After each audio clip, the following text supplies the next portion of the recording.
A cura mediante o louvor. Muitas curas para as enfermidades da humanidade têm sido elaboradas pelos homens e administradas aos homens no decurso das eras. As curas de vários tipos e categorias, desde os remédios caseiros antiquados até as curas mais sofisticadas dos tempos modernos, têm sido elogiadas como soluções maravilhosas para todas as enfermidades da humanidade. Há vários anos, por exemplo, ouvi falar de uma cura que é referida como a cura mediante o andar descalço.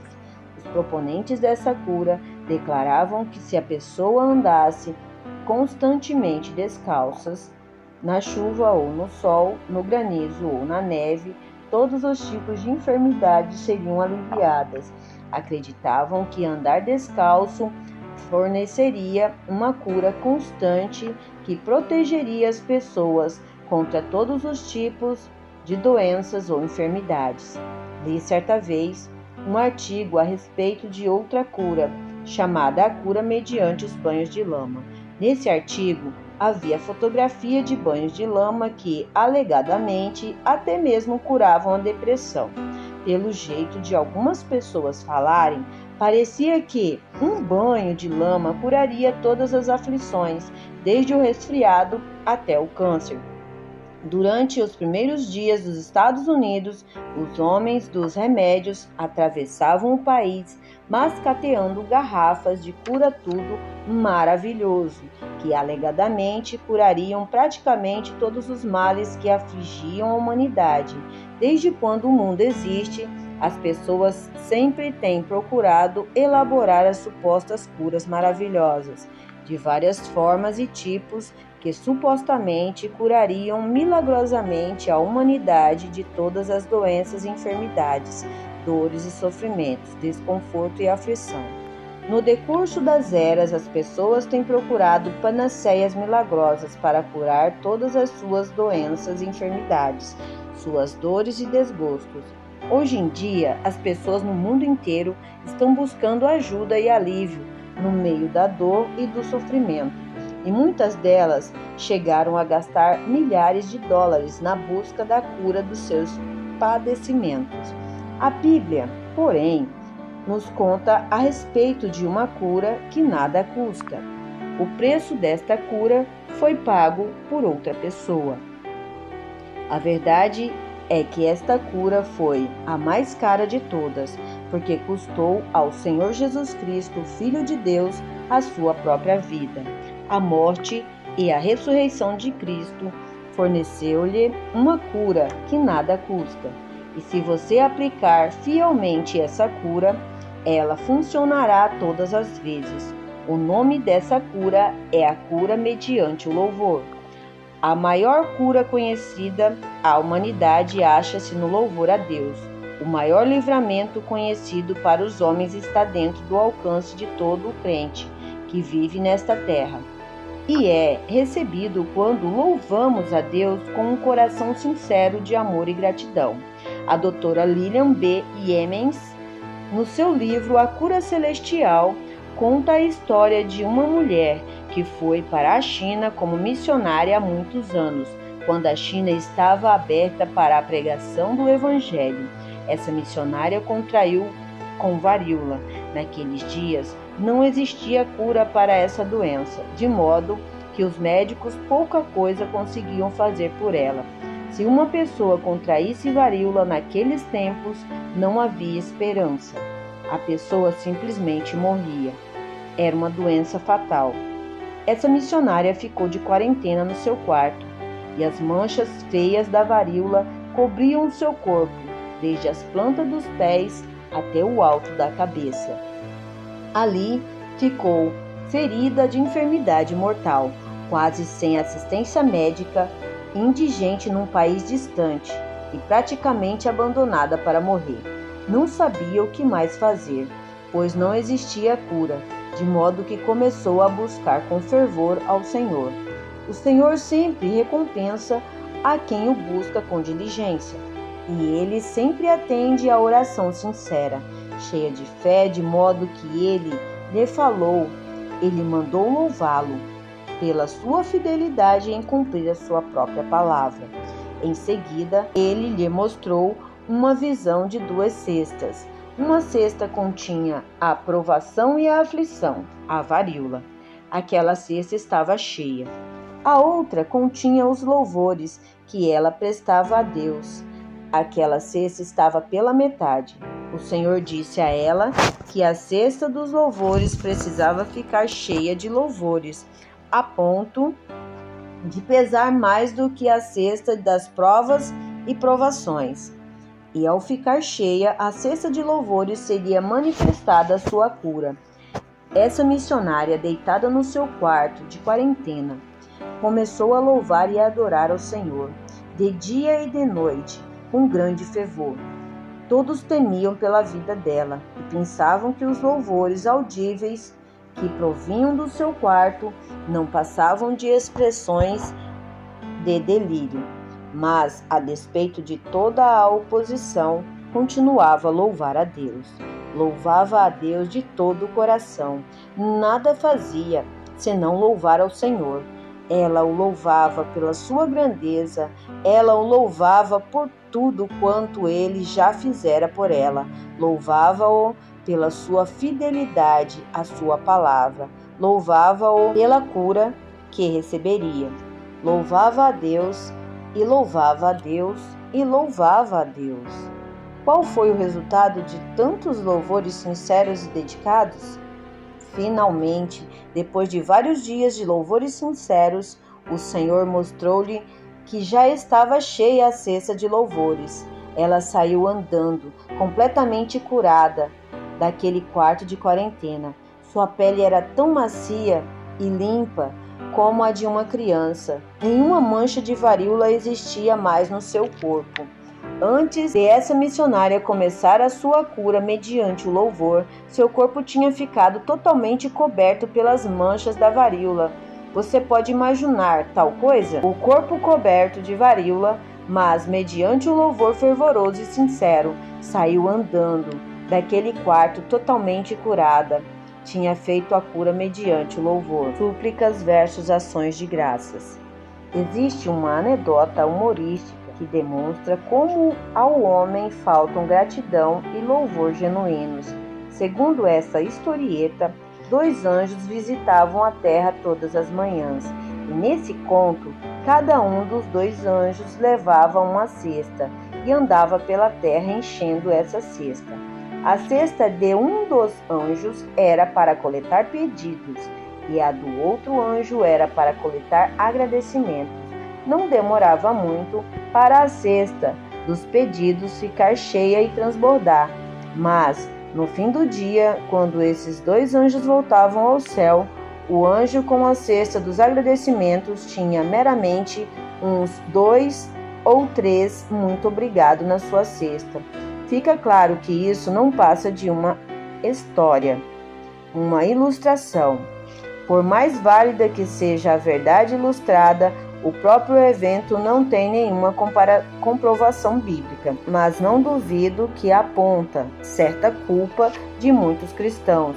São grandiosas nas suas petições e ficam devendo quanto ao louvor. Se a raça humana tão somente compreendesse o poder de Deus que é liberado na oração, creio que aquela situação seria invertida. Seríamos grandiosos nos nossos louvores a Deus e provavelmente não teríamos de lhe fazer tantos pedidos. A cura divina, a cura mediante o louvor.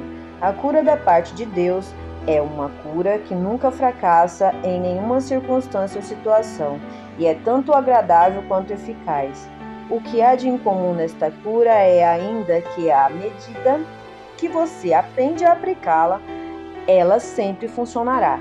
E não precisa pagar nada. A razão por que essa cura é tão eficaz e seus resultados tão garantidos é porque baseia-se na palavra de Deus. A cura pelo louvor foi comprada e efetivada pelo sangue do Senhor Jesus Cristo no Calvário, quando ele na cruz pagou o preço da nossa redenção. Mesmo no Antigo Testamento, porém, Deus começou a ensinar aos seus filhos a respeito da cura mediante o louvor. com os seus respectivos benefícios. Precisamos examinar algumas das vitórias poderosas que os filhos de Israel experimentaram como resultado de louvores a Deus. A Bíblia diz que as coisas que os israelitas experimentaram foram exemplos registrados para a nossa admoestação e benefício. 1 Coríntios, capítulo 10, verso 11. Vamos ver que Deus ensinou aos filhos de Israel a respeito da sua capacidade de realizar façanhas poderosas em favor deles pela cura mediante o louvor. Durante o reinado de Josafá, rei de Judá, os inimigos de Israel sublevaram-se para destruir a nação. Os reis de Moabe e de Amon reuniram-se e ajuntaram os seus exércitos para atacarem Josafá e os filhos de Israel. Segundo Crônicas, capítulo 20, do 1 ao 4. Depois disso, os filhos de Moabe e os filhos de Amon, com alguns dos amonitas, vieram à peleja contra Josafá. Então vieram alguns que avisaram a Josafá, dizendo: grande multidão vem contra ti, da além do mar e da Síria. Então Josafá teve medo e se pôs a buscar ao Senhor e apregoou jejum em todo o Judá. Judá se congregou para pedir socorro ao Senhor. Também de todas as cidades de Judá veio gente para buscar ao Senhor. Quando os moabitas, os amonitas e os edomitas, os do monte Seir, verso 22, vieram contra os israelitas para tentar aniquilá-los na batalha, os israelitas e o rei Josafá tiveram muito medo. Josafá proclamou um jejum na totalidade da região de Judá, porque os israelitas sabiam que não tinham condições de resistir ao inimigo. A nação inteira de Israel começou a orar e a buscar a face de Deus, pedindo o livramento. Quando todos os israelitas estavam reunidos para buscarem o Senhor, Deus lhes falou através de Jaaziel. Em 2 Crônicas, capítulo 20, verso 14 ao 19. Então veio o Espírito do Senhor no meio da congregação sobre Jaaziel e disse: dai ouvidos todo o Judá, e vós, moradores de Jerusalém, e tu, ó rei Josafá, ao que vos diz o Senhor: não temais, nem vos assusteis por causa desta grande multidão, pois a peleja não é vossa, mas de Deus. Amanhã descereis contra eles, eis que sobem pela ladeira de Ziz.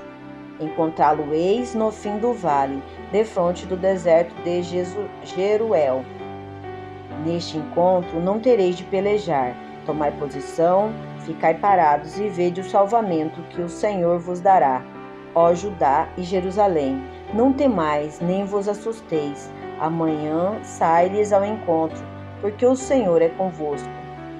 Então Josafá se prostrou com o rosto em terra, e todo o Judá e os moradores de Jerusalém também se prostraram perante o Senhor e o adoraram. Dispuseram-se os levitas do Senhor, dos coatitas e dos coreitas, para louvarem ao Senhor Deus de Israel em voz alta sobremaneira. A Bíblia diz que o Senhor é poderoso na batalha, Salmo 24, 8, de modo que ninguém poderá conhecer a estratégia militar melhor do que Jesus Cristo, o comandante supremo. O que é que o Senhor mandou os israelitas fazer? Ele os mandou convocar seus soldados mais valentes e reunir suas armas mais poderosas? Não. Ele lhes falou algo que não fazia o mínimo sentido para a mente natural.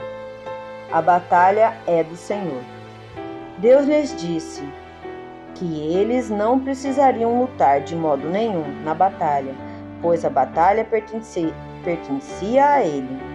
Quem dera que os cristãos dos nossos dias aprendessem essa mesma lição. A batalha é do Senhor.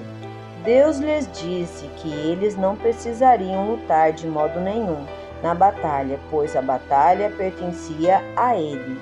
Quem dera que os cristãos dos nossos dias aprendessem essa mesma lição. Em seguida, em 2 Crônicas, capítulo 20, verso 16, Deus até mesmo avisou os israelitas exatamente onde descobririam o inimigo. Eis que sobem pela ladeira de Ziz, encontrá-los-eis no fim do vale, defronte do deserto de Jeruel. Se, porém, os israelitas não iriam lutar contra o inimigo, o que fariam indo para aquele local? Qual seria o propósito daquele vasto exército israelita ir para lá ao encontro do inimigo, se não era para lutar? O verso 17 nos oferece um indício daquilo que os israelitas deviam fazer. O Senhor dissera através de Jaaziel: tomai posição, ficai parados. Em outras palavras, o Senhor estava mandando os israelitas simplesmente tomarem posição. Qual era a sua posição? Devia ser uma atitude de louvor. Como sabemos disso? Olhe o que o Senhor revelou a Josafá. 2 Crônicas, capítulo 20, verso 20 e 21. Pela manhã cedo se levantaram e saíram ao deserto de Tecoa. Ao saírem, eles pôs-se Josafá em pé e disse: ouve-me, ó Judá, e vós, moradores de Jerusalém, crede no Senhor vosso Deus, e estareis seguros. Crede nos seus profetas e prosperareis. Aconselhou-se com o povo e ordenou cantores para o Senhor, que vestidos de ornamentos sagrados e marchando à frente do exército, louvassem a Deus, dizendo: rendei graças ao Senhor, porque a sua misericórdia dura para sempre. Por certo, o Senhor tinha comunicado durante a noite ao rei Josafá o restante do plano da batalha, pois quando Josafá se levantou no dia seguinte, relatou esse plano ao povo. Todos deviam sair ao encontro do inimigo, tendo na boca os louvores a Deus. Estou convicto de que Josafá estivera em muitas batalhas. Como o rei de Judá, conhecia bem a estratégia militar. Um comandante militar daquela categoria e qualidade só convocaria um coro e o colocaria na dianteira dos seus homens de guerra se tivessem recebido um recado de Deus. Somente Deus poderia planejar uma estratégia militar assim e levá-la a efeito com sucesso. Afinal de contas, na vida natural, quem já ouviu falar em marchar a batalha contra o inimigo com cantores na sua dianteira, louvando a Deus? Qual general militar já colocou fortes homens de guerra debaixo da liderança de um coro? Mas foi exatamente isso o que Deus mandou Josafá fazer. Os israelitas tinham que tomar a posição de louvor. É claro que, segundo o raciocínio natural, nada disso faz sentido como estratégia militar sadia. Se, por exemplo, você já fez parte de um exército, sabe que um grupo de reconhecimento faz primeiramente uma saída antes das tropas de guerra para verificar como está o terreno e para descobrir as posições do inimigo. Servi no exército dos Estados Unidos e no meu treinamento de infantaria sempre enviávamos um grupo de reconhecimento para verificar a situação do terreno e as posições do inimigo antes do avanço das tropas principais. Sempre havia um grupo de reconhecimento para sair antes das tropas avançarem. Fomos ensinados no treinamento de infantaria que a responsabilidade do grupo de reconhecimento é espiar a situação e recolher informações, e não se envolver em nenhuma luta contra o inimigo. Se de fato o grupo de reconhecimento fizer corretamente sua tarefa, o inimigo nem sequer saberá que esses espias estão na região. O grupo de reconhecimento recolhia tantas informações quanto podia a respeito do inimigo e passava ao comando das tropas principais todas aquelas informações. Então, quando era para a infantaria lançar um ataque, Ela sabia a localização exata dos canhões do inimigo e dos esconderijos das metralhadoras e dos morteiros. As tropas principais recebiam todos esses avisos prévios mediante as informações trazidas pelo grupo de reconhecimento, e a infantaria conseguia em seguida atacar o inimigo com inteligência e eficácia, mas o Senhor não empregou aquele tipo de estratégia militar na batalha contra os moabitas e os amonitas. Jesus, o comandante supremo do exército dos israelitas, conhecia um jeito melhor. Os israelitas deviam confiar em Deus para ele travar a batalha, e os israelitas deviam demonstrar sua fé e confiança em Deus por meio de louvá-lo. Além disso, o Senhor não mandou os israelitas simplesmente adotarem uma estratégia defensiva para meramente defender sua posição contra o inimigo. O Senhor mandou os israelitas saírem marchando na ofensiva contra o inimigo, mas não para lutar. A arma ofensiva dos israelitas contra o inimigo era o louvor. Deus poderia ter mandado os israelitas realizarem uma reunião de oração, mas poderia ter-lhes oferecido muitas estratégias. Mas ao invés disso, ele disse: não se preocupem com o inimigo, eu vou livrar vocês. É só me louvarem e olharem enquanto opero. Ficava claro que o Senhor sabia algo a respeito de vencer o inimigo que os filhos de Israel não sabiam. O louvor é uma arma eficaz contra o inimigo. O Senhor sabia que o inimigo não conseguiria tolerar os louvores do povo de Deus, posto que Deus habita nos louvores no seu povo. Salmo 22, 3. O inimigo foge diante do som do louvor, porque quando soam os louvores sinceros e fervorosos, Deus entra em cenário. Josafá reuniu o coro dos israelitas e o enviou diante dos fortes homens de guerra. Às vezes, os planos de Deus nem sempre parecem fazer sentido na carne, assim como não fazia nesse caso. Mas quando Deus nos dá o plano e nos manda o que devemos fazer, ele funcionará todas as vezes, sem falta, por mais estranho que pareça ao homem carnal. Quando o Senhor o mandar fazer alguma coisa, não fique dependendo do seu próprio entendimento. É só oferecer a ele. Primeiro, certifique-se de que é ele quem está dando as instruções. Se for mesmo Deus quem está falando, essas instruções estarão de acordo com a sua palavra. Muitas pessoas procuram executar em nome do Senhor planos que não são os seus. O que o Senhor o manda fazer sempre está em harmonia com a sua palavra e sempre dá bom resultado.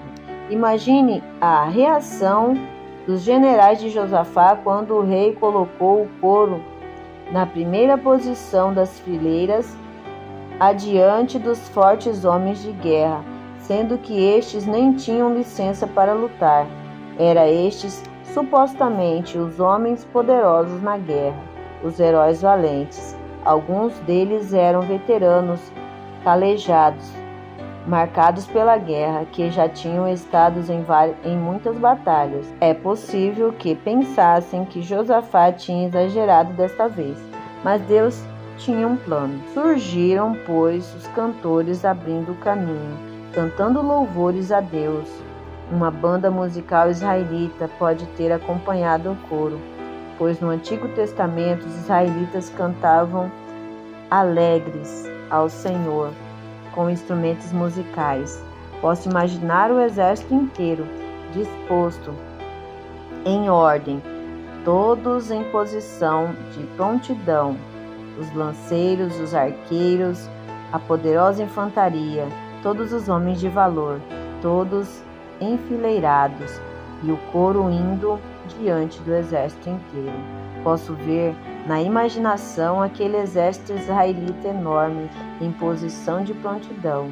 O rei deu a ordem de marchar e também cantar ao avançar em direção ao inimigo. Talvez algum tenente velho tenha marcado a cadência de marchar. 1, 2, 3, 4. 1, 2, 3, 4.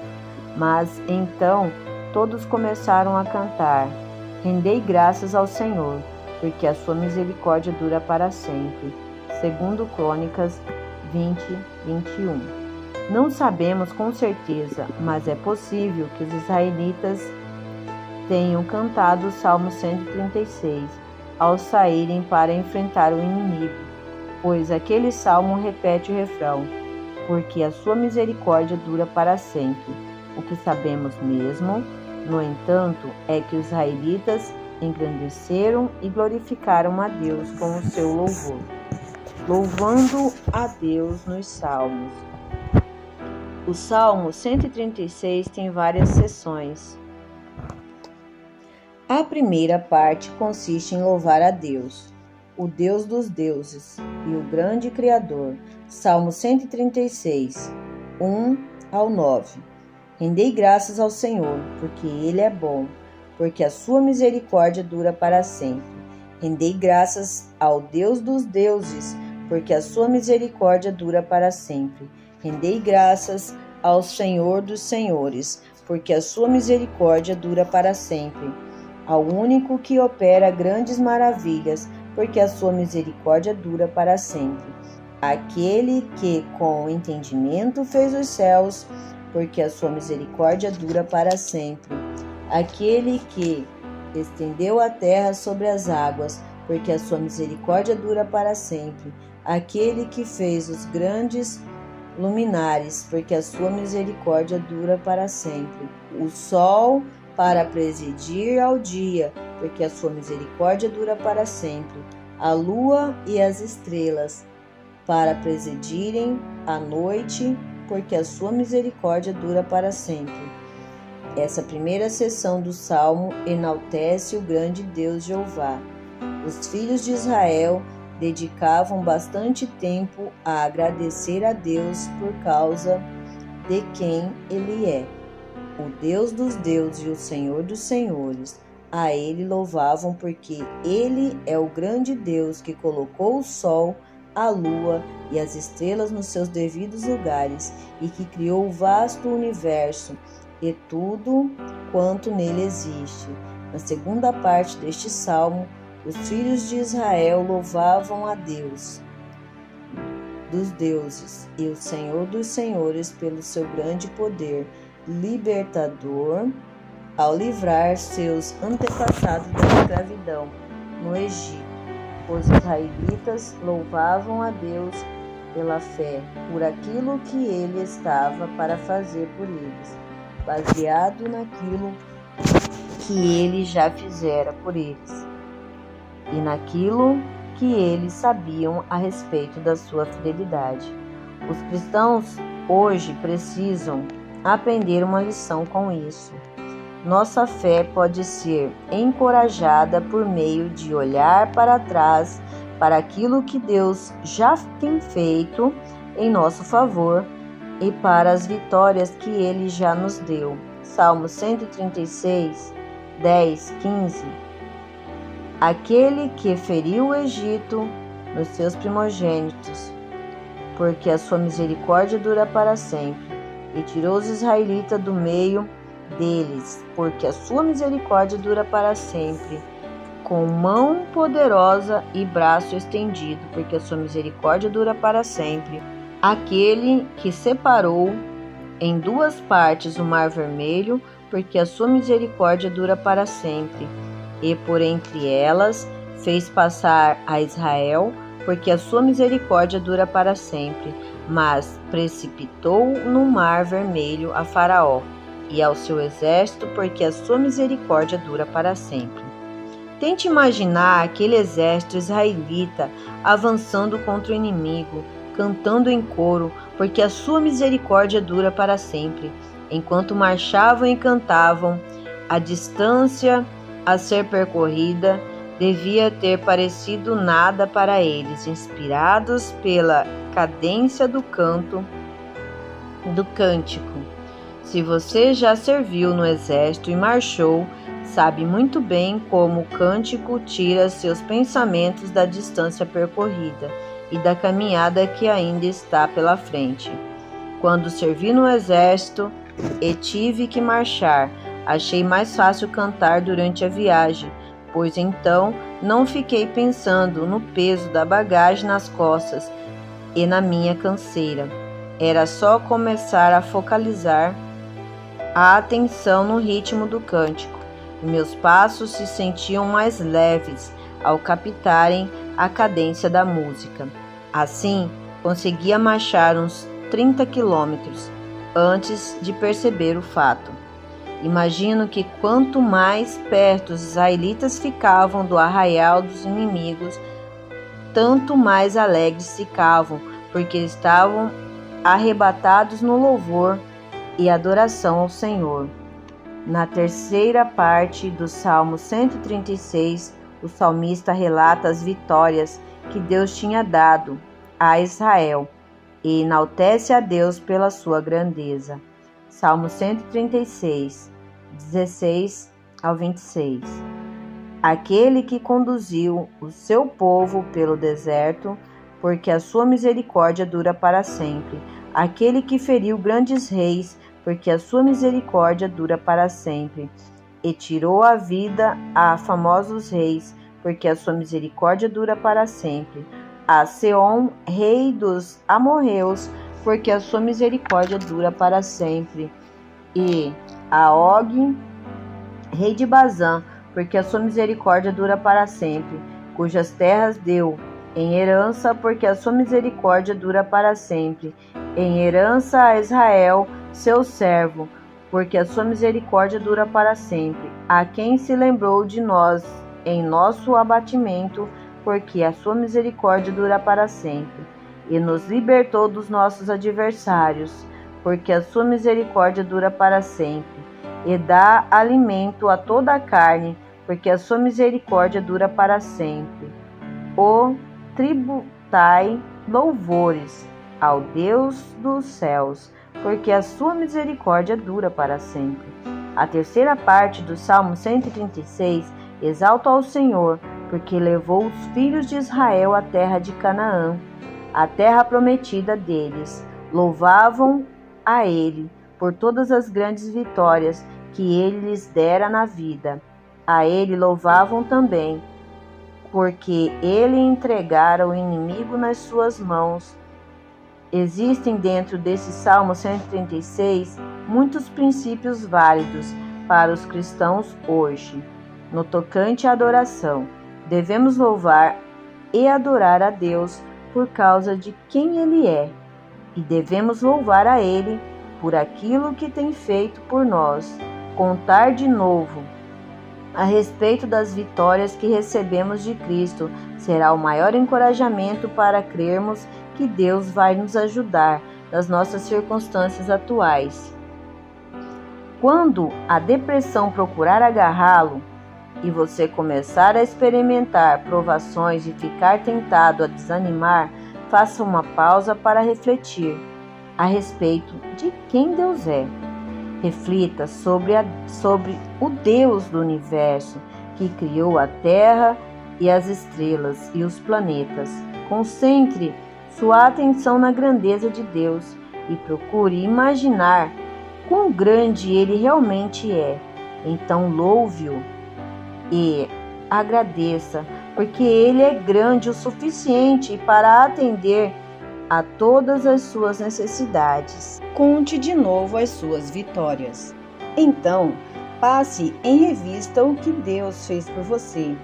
Olhe para todas as vitórias que Ele lhe deu e dê-lhe louvor e honra, glória por elas. Quando você relembra suas vitórias em Deus, está pronto para o louvar e agradecer pelas vitórias que lhe está dando agora mesmo, ainda que você apenas as enxergue com os olhos da fé.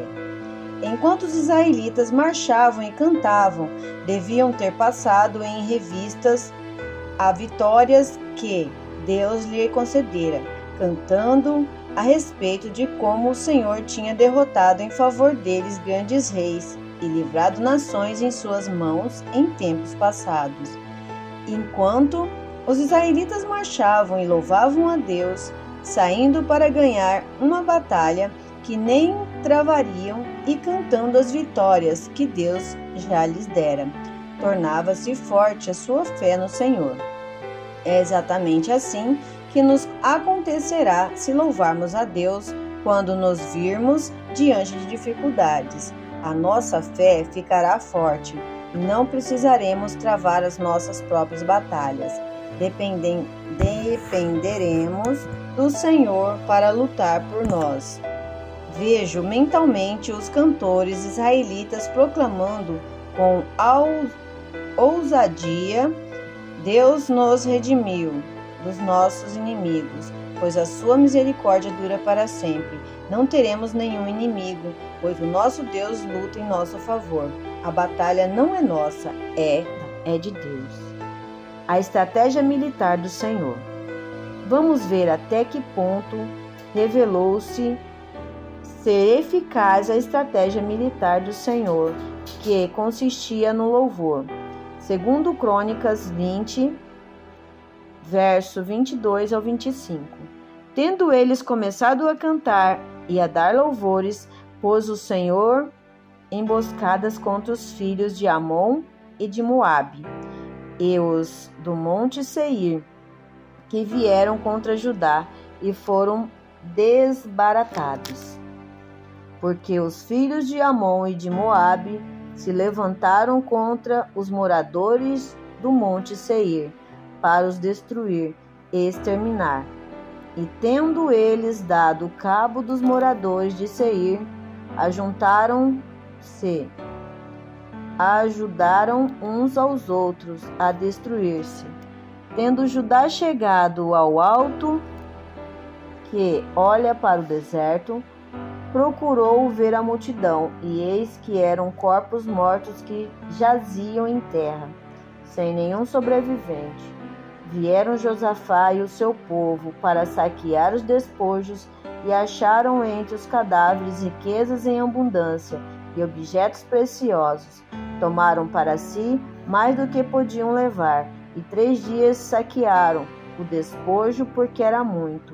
Enquanto aqueles cantores iam diante do exército israelita, louvando ao Senhor e adorando-o na beleza da santidade, os inimigos, conforme nos conta a Bíblia, voltaram-se contra si mesmos e se destruíram.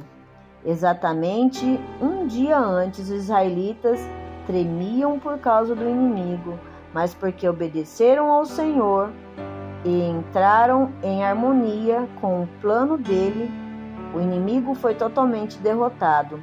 Havia, na realidade, tantos despojos de guerra para levar que os israelitas levaram 3 dias para colher todos os objetos de valor. Não sabemos como Deus levou os inimigos a lutarem uns contra os outros. Como mera especulação, sugiro que Deus fez os inimigos ouvirem os israelitas cantando a respeito da grandeza de Deus, de libertação e das suas poderosas conquistas na batalha. É possível que isso tenha provocado tanto pânico entre os inimigos que sua confusão voltaram-se uns contra os outros. Outra possibilidade é que Deus usou um imenso microfone celestial e amplificou o som dos cantores israelitas com enormes alto-falantes sobrenaturais, de modo que quando os inimigos ouviram o som, parecia uma grande hoste de gente. Talvez os inimigos tenham dito: não temos nenhuma chance de vitória, e tenham começado a discutir e brigar entre si, até se eliminarem mutuamente. O que sabemos mesmo é que quando os israelitas se aproximaram do arraial do adversário, nenhum soldado inimigo estava com vida. Acabaram-se a luta. O Senhor fizera exatamente o que prometera que faria. O Senhor travava a batalha em favor dos israelitas. Os filhos de Israel nem sequer precisavam desembainhar as espadas. A batalha do Senhor e a vitória era do Senhor. Ora, essa é uma boa estratégia. O que os cristãos dos nossos dias podem aprender desse relato? Entre outras coisas, Deus sempre está do lado dos seus filhos, não importa se trata dos filhos de Israel que viviam segundo a antiga aliança ou dos seus filhos nascidos de novo segundo a nova aliança hoje. Deus sempre ajuda os seus filhos. Ele sempre vem para nos livrar. Satanás, o inimigo de Deus, está no mundo hoje. 2 Coríntios 4:4. Procura vir contra a igreja do Senhor Jesus Cristo, a fim de destruí-la totalmente. Mas a Bíblia diz que nenhuma arma forjada contra nós prosperará. Isaías 54:17. A batalha não é nossa. Não precisamos travar nossas próprias batalhas na vida. Deus diz que Ele travará nossas batalhas em nosso favor. Satanás está derrotado. Além disso, o Senhor já derrotou Satanás na cruz. Se, portanto, deixássemos de engrandecer a Satanás e de dar tanto crédito a ele, e se nos focalizássemos no Deus que opera milagres e que luta em nosso favor, veríamos com os próprios olhos as vitórias pelas quais ansiamos. Se o diabo tem tentado bombardeá-lo com tentações, testes e provações, lembre-se de que a batalha não é sua, é de Deus. Você não precisa lutar contra Satanás, é só se manter firme com a palavra de Deus e então começar a louvá-lo, porque ele está realizando em seu favor o que ele lhe prometeu na sua palavra. Romanos 4:21, Hebreus 10:23. Haverá circunstâncias na vida que lhe parecerão impossíveis, mas se é para você permanecer firme e inamovível na palavra de Deus e confiando que Ele travará todas as batalhas em seu favor, precisará aprender o poder que existe no louvor. Aprenda a dar a Deus o louvor e a glória no meio de toda a circunstância que se constitui em provação. Antes mesmo de se alterarem aqueles obstáculos e circunstâncias, louve e glorifiquem a Deus por aquilo que Ele lhe tem prometido na sua palavra. Embora você não consiga ver nenhuma mudança nas circunstâncias, pois assim é a fé, e a fé sempre conquista a vitória. 1 João 5:4. Se sabe que está em Cristo e o diabo começa a atacá-lo, você pode endireitar os ombros e começar a marchar como um verdadeiro soldado de Deus, com o capacete da salvação intacto e com o escudo da fé levantado ao alto. Você pode proclamar com ousadia as promessas de Deus, cantando e louvando a Deus com confiança na vitória, e prevalecerá. Veio a hora para a igreja, o exército do Senhor, começar a avançar, marchando e louvar a Deus. Está na hora de louvarmos a Deus como maneira de enfrentar as crises que o diabo procura lançar contra nós. Louve a Deus a despeito das circunstâncias. Precisamos aprender a louvar e glorificar a Deus diante de todos os obstáculos, antes de vermos a vitória. Se aprendermos a louvar a Deus, veremos a vitória em todas as ocasiões. Não importa de quão desoladoras as circunstâncias pareçam. Não estou dizendo que devemos louvar a Deus pela provação e pela enfermidade ou pela tentação que Satanás procurar lançar contra nós.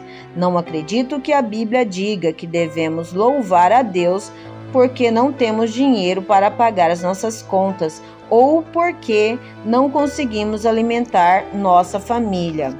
Você não louva a Deus pelas circunstâncias malignas. Você louva a Deus a despeito dessas circunstâncias. O enfoque não recai sobre louvar a Deus pela enfermidade ou doença, pela provação ou tentação. O enfoque recai em louvar a Deus independentemente do que acontecer, porque você confia nele para levá-lo à vitória. Você deve louvar a Deus pela fé, pois ele já lhe deu o livramento. A fé é louvar a Deus antes de ver o poder divino da libertação demonstrado visivelmente em seu favor. Foi exatamente assim que fizeram os filhos de Israel, e foi por isso que foram bem-sucedidos. Mas quando os filhos de Israel saíram para enfrentar o inimigo, simplesmente louvaram a Deus. Nada pediram. Veja bem, quando a sua vida está em jogo, você se certificará de que está fazendo exatamente conforme Deus mandou, e vai mesmo fazê-lo de todo o coração. E Deus dissera aos israelitas que sua vitória achava-se no louvor. Muitos cristãos hoje em dia pensam que louvar a Deus consiste apenas em falar da boca para fora: louvado seja Deus, louvado seja Deus. Algumas vezes, em seguida, quase de imediato, voltam a exigir: Senhor, dá-me, dá-me, dá-me, dá-me. Mas não é esse tipo de louvor que convida Deus a agir. Uma saída da depressão. Da próxima vez que a depressão procurar vir a você, ou as circunstâncias começarem a se avolumar em seu redor, procurando soterrá-lo, não se encurve para aceitar a derrota. A melhor maneira de se livrar da depressão é cantar louvores a Deus. Você não precisa ficar sempre pedindo que Deus o liberte. A Bíblia diz que as promessas de Deus são sim e amém. 2 Coríntios 1-20. Uma saída da depressão. Da próxima vez que a depressão procurar vir a você, ou as circunstâncias começarem a se avolumar em seu redor, procurando soterrá-lo, não se encurve para aceitar a derrota. A melhor maneira de se livrar da depressão é cantar louvores a Deus. Você não precisa ficar sempre pedindo que Deus o liberte. A Bíblia diz que as promessas de Deus são sim e amém. 2 Coríntios, capítulo 1, verso 20. Comece, portanto, a louvar a Deus quando as circunstâncias procurarem vencê-lo. A depressão e a opressão do inimigo não poderão permanecer na sua vida quando seu coração estiver cheio de louvor. Às vezes, nas circunstâncias medonhas, as pessoas falam: vamos convocar um jejum, precisamos orar a noite inteira para Deus nos ouvir. Não, nada disso. É só anunciar uma reunião de louvor.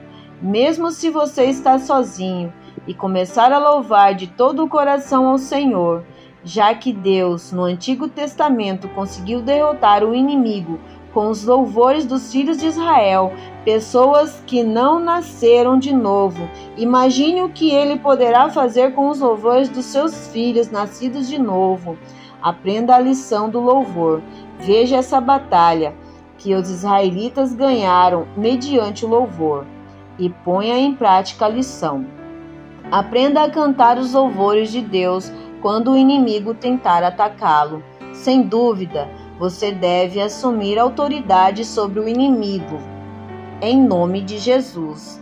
Mas, feito isso, deve focalizar toda a sua atenção no Senhor, louvando-o. À medida que fizer assim, o diabo terá que fugir de você. Creio que há uma cura que podemos receber da parte de Deus através de o louvarmos e adorarmos. Realmente, creio que poderemos atingir o nível mais alto da fé e da vitória à medida que aprendermos a louvar e adorar continuamente a Deus como maneira normal de viver, independentemente das nossas circunstâncias, pois o louvor mantém nossa atenção focalizada em Deus. Tome a sua posição de louvor. Se o diabo andou procurando bombardeá-lo com tentações, testes e provações, faça o que Deus mandou os israelitas fazerem. Tome a sua posição de louvor. Deus está lhe dizendo a mesma coisa que ele disse a Israel em 2 Crônicas, capítulo 20, verso 15 ao 17. Não tenha medo. A batalha não é de vocês, é minha. Firmem-se na minha palavra e me louvem. Cuidarei de vocês se vocês confiarem em mim. Reconheça que as provações podem ser vencidas e as vitórias ganhas por meio de louvar e adorar a Deus. Você pode receber a cura por meio de louvar e adorar a Deus, pois o louvor e a adoração são a linguagem da fé. E a palavra de Deus diz que a cura já nos foi provida. Isaías, capítulo 53, verso 5. E 1 Pedro, capítulo 2, verso 24. Mateus, capítulo 8, verso 17. Você pode receber da parte de Deus tudo quanto a palavra lhe promete, simplesmente por meio de pôr em prática sua fé na palavra e louvar e agradecer a Deus. No mundo de hoje, parece que muitos cristãos estão falando a respeito do diabo e engrandecendo o que ele está fazendo, mais do que estão engrandecendo a Deus e aquilo que ele está fazendo. Glorificam o diabo por meio de contar constantemente o que ele está fazendo na vida deles. Não me importo com aquilo que o diabo está fazendo. Ele já foi derrotado por Jesus Cristo.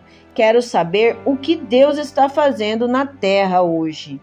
Outros cristãos têm tanta consciência do diabo e tanto medo do inimigo que sempre estão tentando passar desapercebidos diante dele, por assim dizer. E se algum dia realmente louvam ao Senhor, é com sussurros quietos, pois tem medo de que o diabo vai escutar. Mas é justamente ele que deve escutar o povo de Deus louvando ao Senhor. A terra de Canaã do cristão é tomar posse, nesta vida, daquilo que já nos pertence legitimamente em Cristo. Tomar posse da nossa herança em Cristo é espiritualmente muito semelhante a tomar posse da terra de Canaã fisicamente para os filhos de Israel. Em outras palavras, gigantes físicos opunham-se aos filhos de Israel. Os gigantes espirituais procuram opor-se a nós. Aqueles gigantes espirituais, no entanto, já foram derrotados no triunfo de Jesus sobre eles na cruz. Colossenses 2,15. A terra de Canaã não tipifica o céu, pois ali não existem batalhas contra gigantes, nem cidades para serem conquistadas, nem reis para serem derrotados. A terra de Canaã tipifica a vida do cristão aqui embaixo, na terra. Aqui, nesta vida, temos que travar batalhas e vencer gigantes, mas não existe nenhum poder do inimigo que consegue ficar firme contra você, se tiver aprendido a tomar posição na palavra de Deus e louvá-lo. Avance com os louvores a Deus na sua boca. Não olhe para o gigante, a tentação ou provação que se coloca no seu caminho, ameaçando-o e procurando impedir que tome posse das promessas de Deus para a sua vida. Olhe somente para Deus e para a sua palavra. Louve-o, porque Ele é poderoso para cumprir o que lhe tem prometido. Romanos, capítulo 4, verso 21.